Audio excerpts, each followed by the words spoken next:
அந்த பிறகு நீர் விற்பனைக்கு அல்ல தடை. அது எந்த கொம்பனா இருந்தாலும் தம்பி அங்கிட்டு போ தம்பி, அங்கிட்டு போ. இப்ப தமிழ்நாடு நீ என்ன நினைக்கிற? நமக்கு எதாவது தண்ணி இல்லைன்னு நினைக்கிற. அது இல்ல. நமக்கு வந்து ஒரு ஆண்டுக்கு 980 மில்லிமீட்டர் மழை பெய்யுது. 2 பருவங்கள்ல மழை, ஒன்னு தென்மேற்கு பருவம், ஒன்னு வடகிழக்கு. இந்த 2 பருவமழைகளையும் நமக்கு வந்து 980 மில்லிமீட்டர் மழை பெய்யுது. குறைஞ்சது டிஎம்சி கணக்குல 4000, 4300, 4500 டிஎம்சி தண்ணீர் பெய்யுது. இப்ப 4300 டிஎம்சின்னு வச்சுக்க. இதுல என்ன கொடுமைன்னா, பல இதை நம்ம சேமிக்காதனால அது நீராவியாகி போயிருது. பல இது இந்த கழிவு நீர்களை விட்டு நாசம் பண்ணிடுறோம்.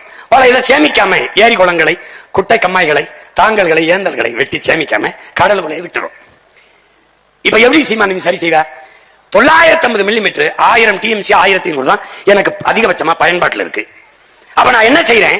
இன்னும் ஒரு 500, 600 டிஎம்சி சேமிக்கிற வேலையை செஞ்சுட்டேன்னா நான் எவனுக்கிட்டையும் கையேந்தி தண்ணீருக்கு நிக்க வேண்டியதில்லை. அப்ப நான் என்ன சொன்ன, அதிகாரத்துக்கு வந்தவன கர்நாடகால இருந்து எனக்கு தண்ணி தராதேன்னு சட்டசபையில நான் உச்ச நீதிமன்றத்தில் ஒரு வழக்கு எப்படி போடுவேன்?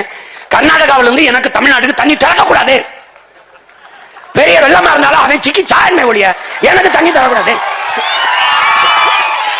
ஏன்னா எனக்கு போதுமான அளவுக்கு தண்ணீர் தேமிக்கிக் கொள்ள ஆற்றல் கரிகாலன் பேரனுக்கு இருக்குமா இருக்காதா? போர்க்கால நடவடிக்கையில் 10 ஏக்கர், 20 ஏக்கர், 100 ஏக்கர், 50 5000 ஏக்கர்ல ஏர்போர்ட் கட்டும் போது இங்க வாயினை காப்பாத்து நீ ஆத்தால போய் கத்துறான்டா. நான் அவன் மயம் போய் கேட்கிறேன்டா, இதுல 1000 ஏக்கர்ல ஏறி வெட்டும் ஆத்தானா எடுத்துக்கடா, நான் பெத்த மகனேன்னு சொல்லுவாடா. வெட்டுவேன், நீரை தேக்குவேன். ஏறினா 2000, 3000 ஏக்கர்ல இருக்கிறதா ஏறி நினைக்காத. சின்ன சின்ன சின்னதா நீ எழுதி வச்சுக்கடா.